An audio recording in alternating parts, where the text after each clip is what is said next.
Hello everyone, welcome to the channel UPSC with Nitya Pandey. Today in this session, I will be discussing some smart tricks, tips and strategies for the prelims examination. ठीक है, तो देखिए generally आप में से काफी लोग पूछते हैं कि वो ट्रिक्स क्या होती हैं जिसके थ्रू आप जैसे एलिमिनेशन कर सकते हैं, लॉजिकल गेसिंग कर सकते हैं एक्सेट्रा। तो आज मैं 2024 का प्रीवियस ईयर पेपर आपके लिए लेकर आई हूँ and through it we will be learning कि किस तरह के क्वेश्चंस आपको कैसे सॉल्व करने हैं। ओके, इसमें मैं वो क्वेश्चंस डिस्कस नहीं करूंगी जो ऑलरेडी नॉलेज के बेसिस पे कुछ फैक्चुअल कॉन्सेप्चुअल चीजें होती है जो नॉलेज आपको जो पढ़ के गए हैं एनसीईआरटी आपकी स्टैंडर्ड बुक्स उससे ही आपको सॉल्व करना है। हाउएवर अपार्ट फ्रॉम दैट कुछ क्वेश्चंस होते हैं जो कि जनरली हम ऐसी चीजें नहीं पढ़ के जाते, तो उस टाइम एग्जामिनेशन हॉल में क्या स्ट्रैटेजी हम लगाएंगे। तो इसके लिए सबसे पहले मैं आप लोगों को बताना चाहूंगी कि तीन तरह के क्वेश्चंस होते हैं। Okay there are three kinds of questions in the examination hall। तो sorry in the UPSC previous year paper. ठीक है, तो यूपीएससी में तीन तरह के क्वेश्चन होते हैं। पहला तो होता है नॉन नेगोशिएबल, जिनमें आप मतलब इसमें आपको ये आने ही चाहिए। अगर आपको नहीं आ रहे हैं तो दैट मीन्स कि आपकी प्रिपरेशन में कुछ गड़बड़ है। तो ये मोस्टली कौन से क्वेश्चन होते हैं, पीवाईक्यू थीम से रिपीट आए होते हैं, फैक्चुअल होते हैं या कंसेप्चुअल होते हैं। फैक्चुअल क्वेश्चन इसमें हो जाते हैं जैसे कि polity, environment, geography etcetera. Conceptual भी इकोनॉमिक्स, साइंस और ज्योग्राफी। ये वाले क्वेश्चन आपको आने ही चाहिए। फॉर एग्जांपल जैसे कि अगर सीआरआर पे क्वेश्चन आ गया, स्पीकर पे कोई क्वेश्चन आ रहा है, तो ये सब आपके नॉन नेगोशिएबल कैटेगरी में आते हैं। एक दूसरी कैटेगरी होती है जो कि क्वेश्चंस होते हैं आपको ट्रिकी दिख रहे होते हैं बट सॉल्व किए जा सकते हैं। इस पे हम डिस्कस करेंगे through the use of logic, जो ऑलरेडी आपने फैक्ट्स पढ़े हुए हैं, या फिर वर्ड मीनिंग। फॉर एग्जाम्पल जैसे कि कोई मेम्ब्रेन के बारे में बात कर रहे हैं, ठीक है, आरएनए ट्रांसक्रिप्शन, इस तरह के जो वर्ड्स आते हैं उन वर्ड्स को देखकर आप कुछ उन क्वेश्चंस को सॉल्व कर सकते हैं। ओके, फिर एक तीसरी कैटेगरी के क्वेश्चंस होते हैं जो कि होते हैं बाउंसर। अब ये बाउंसर क्वेश्चन क्या है कि यहाँ पर में भी डीप में पूछ सकते हैं, जैसे कि यूपीएससी के पास बहुत ज्यादा स्कोप है, मैपिंग में कुछ क्वेश्चन पूछ लिए, ए मैथ में पूछ लिए, कोई नया एरिया एकदम से इंट्रोड्यूस कर दिया, एनवायरमेंट, डिफेंस, स्पोर्ट्स, तो अब इसकी कोई लिमिट नहीं है। ठीक है, आप कहाँ तक पढ़ते रहेंगे इतना कुछ, और अगर इतना पढ़ते रहेंगे तो फिर बस प्रीलिम्स की तैयारी होगी, फिर मेंस भी करना है। तो प्रीलिम्स आपको याद रखना है कि बस एक क्वालिफाइंग एग्जामिनेशन है। तो on the basis of logic इसमें हम काफी क्वेश्चंस कैसे सॉल्व कर सकते हैं। तो ये कुछ क्वेश्चंस है, वोल्केनिक इरप्शंस एक्सेट्रा, ये सब तो आपकी नॉलेज के बेसिस पर होने चाहिए थे, ट्रोपोस्फेयर वाला। अब जैसे ये एक क्वेश्चन है जो कि हम जनरली नहीं पढ़ते और ना ही ऐसी कोई इंफॉर्मेशन आपको पढ़ने की जरूरत है। ठीक है, दिस इज द क्वेश्चन जो कि हमें प्योर लॉजिक पे सॉल्व करना है। वैसे हो सकता है, देखो, या तो लॉजिक चलेगा या इसमें इस तरह का क्वेश्चन आप छोड़ के भी आ सकते हो। फॉर एग्जाम्पल, कौन सी कंट्री है जो कि well known as the two largest cocoa producers in the world. ठीक है, अब जनरली ऐसे देखो, हम जब कॉफी कोकोआ के बारे में पढ़ते हैं तो हमें पता है कि इसमें लार्ज अमाउंट ऑफ वाटर लगता है। ओके, अब इसमें देखना आप कैसे लॉजिक लगाएंगे। लार्ज अमाउंट ऑफ वाटर चाहिए होता है कोकोआ को। अब लार्ज अमाउंट ऑफ वाटर, अगर आपने थोड़ी सी भी अफ्रीका की ज्योग्राफी पढ़ी है तो आपको पता होगा तो कि जो कंट्रीज वेस्टर्न साइड पे है अफ्रीका में, वहां पर अच्छे से बारिश वगैरह होती है, वहां पर अच्छे से पानी रहता है। तो अब इसमें अगर आप देखेंगे तो अल्जीरिया और मोरक्को आउट, क्योंकि ये लोग नॉर्दर्न साइड पे, Madagascar Mozambique out, Botswana Namibia out, और आ गया हमारे पास Cote d'Ivoire and Ghana. Okay, तो इस तरह से आपको अपना लॉजिक इस्तेमाल करना है। दूसरी चीज, जो एक और चीज है यहाँ पर, दैट इज कि आप बाकी कंट्रीज देखेंगे ना, बहुत ही नॉर्मल नाम लिखे हुए हैं, लेकिन एकदम से जो सी ऑप्शन है उसमें कोट दी आइवर। अब ऐसी कोई कंट्री बिल्कुल ही डिफरेंट सी साउंड करने वाली क्यों यूपीएससी लिखेगा। तो इस तरह से कुछ आपको इसका एग्जाम का पैटर्न समझने की जरूरत है। चलिए, अब नेक्स्ट क्वेश्चन हम देखते हैं। ये सारे आपको नॉलेज के बेसिस पर आने चाहिए। ठीक है, जैसे कि एक ये क्वेश्चन है, how many of the above countries have a border with North Sea. तो कुछ ऐसी सीज होती हैं जैसे कि आप कह लें मेडिटेरेनियन सी, नॉर्थ सी, ब्लैक सी एक्सेट्रा, इनकी बॉर्डरिंग कंट्रीज आपको पता होनी चाहिए। नेक्स्ट हम देखते हैं 11th वाला क्वेश्चन। ठीक है, अब 11th क्वेश्चन में क्या है, क्या पूछ रहा है ये कि green field project. Green field project मतलब एकदम नया इंफ्रास्ट्रक्चर। अब एकदम नया इंफ्रास्ट्रक्चर देखिए, आपको पता होना चाहिए कहां पर बनेगा, जहां पर ऑलरेडी बना नहीं हुआ है। अब इसमें अगर आप देखोगे तो जैसे कि विजयवाड़ा, विजयवाड़ा एक पुरानी सिटी है, वहां पर ऑलरेडी एक एयरपोर्ट एग्जिस्ट कर रहा होगा। तो अब इसमें से जैसे ही आप थर्ड एलिमिनेट करोगे, हम आ गए दोनियो, दोनियो पोलो पोलो। ओके, इस तरह का कुछ हमने नहीं सुना है। ठीक है, हो सकता है ये कुछ नया सा नाम लग रहा है, यहाँ पर कोई नया ग्रीनफील्ड प्रोजेक्ट बन रहा होगा ना। अब ये वाला क्वेश्चन देखते हैं, जैसे कि 13th क्वेश्चन। ठीक है, अब इसमें देखना कितने अच्छे से हम लॉजिक लगा सकते हैं। यहाँ पर कुछ दिया हुआ है और हमें क्लाइमेटिक टाइप्स पता करने हैं। वैसे तो जो लोग प्रेप आईएएस में मेरे अंडर मेंटोरशिप प्रोग्राम में, उनको मैंने क्लाइमेटिक टाइप पढ़ने के लिए बोला है फ्रॉम जीसी लियोन। स्टिल आपको याद नहीं आ रहा है, ये क्वेश्चन आपको आ गया। अब यहाँ पे कैसे करेंगे? Annual and daily range of temperature is low, precipitation occurs throughout the year, precipitation varies between 50 centimetre to 250 centimetre. अब 50 सेंटीमीटर से 250 सेंटीमीटर में इक्वेटोरियल आउट हो गया, ठीक है, यहाँ पे प्रेसिपिटेशन की रेंज नहीं होती। Precipitation occurs throughout the year, China type of climate में ये नहीं होता है, precipitation through out the year नहीं होता है। ओके, ह्यूमिड सब ट्रॉपिकल क्लाइमेट में भी जो क्या कहते हैं प्रेसिपिटेशन है वो थ्रू आउट द ईयर नहीं होता है, सीजनल वेरिएशंस होते हैं। तो अब कौन सा बचा? सिर्फ डी, ठीक है। इन सबको, ये सब आपने थोड़े थोड़े पढ़े हुए, इनको एलिमिनेट करो और आप ऑप्शन पे आ जाओगे। नाउ चलिए नेक्स्ट क्वेश्चन पे चलते हैं। देखिए इसको, ये सब ना ऐसे ही ट्रिक लगा लगा के सॉल्व करने पड़ेंगे, वरना अगर आप चाहो तो पूरे साल तैयारी कर लो, मार्केट में बहुत सारी बुक्स आती है, कह देंगे ये बुकलेट पढ़ लो, वो बुकलेट पढ़ लो, ठीक है, फिर आप वो बुकलेट ही पढ़ते रह जाओगे, आपका एग्जाम नहीं क्वालिफाई हो पाएगा। बेसिक क्वेश्चन जो नॉन नेगोशिएबल है वो, और उसके बाद आपको अपनी ये ट्रिक्स लगानी है। सो यहाँ पे एक क्वेश्चन है जैसे कि पर फ्लोरो अल्काइल एंड पर फ्लोरो अल्काइल सब्सटेंसेस के बारे में, ठीक है, जो कि कंज्यूमर प्रोडक्ट्स बनाने के लिए यूज किए जाते हैं। अब देखो इसमें क्या लिखा है, पहला आप स्टेटमेंट पढ़ना कि जो ये सब्सटेंस है they are found to be widespread drinking water, food, food packaging materials etcetera. अब ये जो है ये ना एक जेनरिक स्टेटमेंट है, ठीक है, हो सकता है किसी ड्रिंकिंग किसी मटेरियल में मिल जाए, फूड पैकेजिंग में। फिर जैसे कि प्लास्टिक, एक तो ये पर फ्लोरो अल्काइल सब्सटेंसेस एक्सेट्रा, तो क्या बोल रहा है कि इजीली डिग्रेड नहीं हो रहा है, ठीक है, जैसा नाम लग रहा है ऐसा अटपटा सा तिरंगा सा, ठीक है। तो इसमें ये कहना मेरे लिए बहुत ही मुश्किल है कि ये इजीली डिग्रेड होता होगा, ओके, बल्कि ये कहना ज्यादा आसान है कि ये हाँ इजीली डिग्रेड नहीं होता होगा। देन इसका अगर देखो, अगर ये इजीली डिग्रेड नहीं हो रहा है तभी इसके परसिस्टेंट एक्सपोजर से बायो अक्यूमुलेशन होगा। तो अगर टू सही है तभी आपका थ्री सही होगा। तो इस सिनेरियो में मैं अगर एग्जामिनेशन में हॉल में होती तो मैं डी के साथ जाती कि हाँ वाइड स्प्रेड मिल रहा है, ठीक है, डिग्रेड नहीं हो रहा है और persistent exposure. Now next question पे चलते हैं विच इज 20th क्वेश्चन। अब 20th क्वेश्चन एक ऐसा क्वेश्चन है, this is the category of question जो कि आप छोड़ सकते हैं एग्जामिनेशन में। जैसे कि आप यहाँ पे देखेंगे कि Indian flying fox placed under the vermin category, हो सकता है किसी और कैटेगरी में भी हो, नहीं पता, या हो सकता है वर्मिन में भी हो सकता है।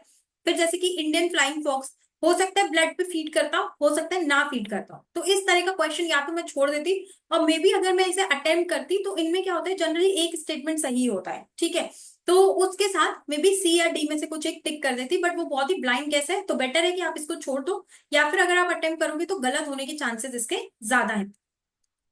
नेक्स्ट क्वेश्चन देखते हैं। देखिए अब यूपीएससी की जनरली क्या है बेटा कि कोई भी छोटा मोटा ऑर्गेनाइजेशन पकड़ती है और उसको बड़े ऑर्गेनाइजेशन के साथ लिंक कर देती है। अब अगर आप सोचिए कि इतना आपने पढ़ा है, आपने करंट अफेयर मैगजीन पढ़ ली, आपने स्टैटिक पढ़ लिया, आपने डेली करंट अफेयर पढ़ लिया, तो उसके बाद आपको अपनी नॉलेज पे ना इतना फेथ होना चाहिए, ठीक है, कि ऐसा कुछ तो हमने नहीं पढ़ा है।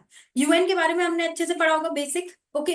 तो अगर ये वर्ल्ड टॉयलेट ऑर्गेनाइजेशन यूएन की कोई एजेंसी होती तो मैंने इसे डेफिनेटली पढ़ा होता, बट मैंने नहीं पढ़ा है। एंड जनरली आप पैटर्न देख लेना, कोई भी छोटी मोटी ऑर्गेनाइजेशन बड़ी बॉडी के साथ लिंक करती है और वो गलत होता है, ठीक है। तो यहाँ पर जैसे कि ये जो फर्स्ट स्टेटमेंट है एजेंसी ऑफ द यूएन, मुझे तो नहीं लगता कि ऐसे कोई एजेंसी ये वर्ल्ड टॉयलेट ऑर्गेनाइजेशन। फिर अब इसमें आगे आप देखिएगा कि world toilet summit, world toilet day, world toilet college etcetera are the initiatives, ठीक है, चलो हो सकता है। वन तो डेफिनेटली गलत लग रहा है मुझे, तो सी तो मैं हटा दूंगी, ठीक है। Now main focus of its function is to grant funds. अब देखो इतनी छोटी सी ऑर्गेनाइजेशन, बड़ी बड़ी ऑर्गेनाइजेशन तो फंड दे नहीं पा रही है, ठीक है, लीस्ट डेवलप कंट्रीज को या डेवलपिंग कंट्रीज को, ये छोटी सी ऑर्गेनाइजेशन फंडिंग भी करेगी, तो दैट इज नॉट पॉसिबल। तो ये कुछ आपको अपनी बेसिक कॉमन सेंस और लॉजिक इस्तेमाल करना है। तो थर्ड मुझे नहीं लगता कि यहाँ पर सही होगा, तो यहाँ पर मेरे हिसाब से आंसर होना चाहिए ए टू ओनली, ओके। चलो नेक्स्ट चलते 25th क्वेश्चन पे। सो अब 25th क्वेश्चन में आप यहाँ पे ना डायरेक्ट थर्ड स्टेटमेंट देखिए कि unlike male lions, male leopards do not proclaim their territory by scent marking. अब इसमें देखिए लॉजिक क्या जाएगा कि जो मेल लायंस है, ठीक है, और जैसे कि ये मेल लेपर्ड्स है, तो मेल लेपर्ड्स का क्या होगा कि ये ना एक काफी इंपॉर्टेंट स्पीशीज है, फूड चेन में काफी ऊपर आते हैं और कीस्टोन स्पीशीज है। अब ऐसा पॉसिबल नहीं हो पाएगा कि इतनी बड़ी स्पीशीज अपनी टेरिटरी मार्क ना करे, ओके, तो ये बहुत ही कम पॉसिबिलिटी है इसकी। तो इस हिसाब से जैसे ही मैं ऑप्शन थ्री एलिमिनेट करूंगी मेरा आंसर आ जाएगा। अब यहाँ पर देखो यूपीएससी आपसे ये नहीं एक्सपेक्ट कर रहा है कि आप लायन के बारे में ये पढ़ के आओ या लेपर्ड के बारे में ये पढ़ के आओ, यूपीएससी जब भी इस तरह के क्वेश्चन पूछता है वो वहां पे आपकी सरफेस की नॉलेज चेक कर रहा होता है, ओके, पेरिफेरल नॉलेज चेक कर रहा होता है। तो यहाँ पर आपकी peripheral knowledge of keystone species check हो रही थी, ओके। और जहां पर वो आपसे डेप्थ एक्सपेक्ट कर रहे हैं दैट इज समथिंग जो मैंने जैसे आपको टॉपिक्स बताए हैं, कोर टॉपिक्स होते हैं ना, जैसे कि विजयनगरा एम्पायर, कोर टॉपिक जैसे आपका money and banking, core topic जैसे कि आपका इन्फ्लेशन हो गया। ये एक पेरिफेरल क्वेश्चन है जहां पे वो आपकी कोई बेसिक्स चेक कर रहा है। चलो नेक्स्ट क्वेश्चन पे let's move on to the next question. Question number 20। अब here I would like to tell you कि यूपीएससी में क्या होता है, जो क्वेश्चंस आते हैं ना वो चंक में आते हैं, एक साथ पॉलिटी के क्वेश्चंस, एक साथ इकोनॉमिक्स के क्वेश्चन, फिर एक साथ एनवायरनमेंट के क्वेश्चन। अब यहाँ पर अगर आप देखोगे तो ये एनवायरनमेंट का क्वेश्चन है, ये भी एनवायरनमेंट का क्वेश्चन है, ये भी क्या कहते हैं, इस वाले को छोड़ दो, ये थोड़ा science and tech energy environment का मिक्स हो गया, ये भी एनवायरनमेंट का क्वेश्चन है। तो मोस्ट प्रोबेबली मुझे इतना पता होना चाहिए कि मतलब मोस्टली अगर मैं उसके बाद अपना गेस वर्क लगाना चाहती हूँ तो गेस वर्क में मैं ये लगाऊंगी कि ये भी कुछ एनवायरनमेंट रिलेटेड थीम से क्वेश्चन होगा। अब यहाँ पर आप देखना, और जनरली इसमें ऐसा स्टेटमेंट सही होता है जो कि सबसे सिंपल भाषा में लिखा गया हो, ठीक है, जिसमें ज्यादा कंजंक्शंस यूज नहीं हुआ है, दस देयर फोर दैट इस तरह का, ओके। तो अब इसको पढ़ते हैं। Which one of the following is the correct description of 100 million farmers? जैसे कि it is a platform for accelerating the transition towards food and water system that are net zero, nature positive, and that aims to increase farmer resilience. ठीक है, B पढ़ो। It is an international alliance and a network of individuals and farming organizations interested in supporting and strengthening the development of organic animal husbandry. यहाँ पर मैं एक और चीज आपको बताना चाहूंगी कि जो आंसर होगा वो बहुत ही ब्रॉड पर्सपेक्टिव में होगा, नैरो पर्सपेक्टिव में आंसर नहीं होगा। तो अगर यहाँ पर हम ऑप्शन बी को देखें तो ये बहुत ही नैरो है, it is just limited to animal husbandry, तो बी को हटा देंगे। फिर डिजिटल प्लेटफॉर्म हो नहीं सकता क्योंकि हम मान रहे हैं कि एनवायरनमेंट का क्वेश्चन है, फार्मर प्रोड्यूसर ऑर्गेनाइजेशन नहीं हो सकता, एनवायरनमेंट का क्वेश्चन है, बचता है सिर्फ ये। और अगर आप इसमें लैंग्वेज में भी पढ़ेंगे ना तो ये देखिए, it is a digital platform fully integrated with service providers and built on blockchain that let's buyers. तो ये जो ऑप्शन होता है ना, ये जनरली क्या होता है कि इस तरह की लैंग्वेज आप देखोगे हम लोग आपस में ऐसी बातें करते हैं, सो दैट इज कि ये एग्जामिनर ने खुद से फ्रेम किया है। और इस तरह का अगर 100 million फार्मर्स, तो दैट इज समथिंग जो कि कहीं से उसने कॉपी पेस्ट मारा है किसी पॉलिसी डॉक्यूमेंट से, जिसमें कि गवर्नमेंट पॉलिसीज, गवर्नमेंट डॉक्यूमेंट्स की आप लैंग्वेज देखना बहुत ही इजी होगी। और साथ में वहां पर आर्टिकल्स यूज होते हैं, आ, इस तरह की चीजें हम जनरल भाषा में नहीं यूज करते। It is a, it is an, it is the, इस तरह की लैंग्वेज हम आपस में बात करने में, आपस में लिखने में नहीं यूज करते। सो दैट इज वाई ये माइन्यूट डिटेल्स है जो आपको देखनी है और अपना ट्रिक और लॉजिकल गैसिंग आपको अप्लाई करना है। ओके, नेक्स्ट क्वेश्चन देखते हैं 28। ठीक है, कैसे लॉजिक से ये सॉल्व होगा अब देखना। Which one of the following shows a unique relationship with an insect that has co-evolved with it and that is the only insect that can pollinate this tree? अब इधर पे again UPSC is testing your peripheral knowledge, उस और वो इतना चाहता ही नहीं है आपसे कि आप इतना पढ़ें कि कौन सा कीड़ा है जो इवॉल्व कर रहा है अपने उसके साथ और पॉलिनेट कर रहा है एक्सेट्रा। अब आप ये देखिए, महुआ, सैंडलवुड और सिल्क कॉटन, ये वो पेड़ हैं जिनके बारे में हम एनसीईआरटी में पढ़ते हैं, और वहां पे मैंने इन पेड़ों के बारे में ऐसा कुछ नहीं पढ़ा, इनको मैंने हटा दिया, बचा ऑप्शन फेल। और अगर आप ये देखेंगे, ये बहुत ही कॉमन नाम है, महुआ, सैंडलवुड, सिल्क कॉटन, बहुत ही कॉमन नेम्स है, एकदम से एग्जामिनर के दिमाग में ये फिक क्यों आ रहा है?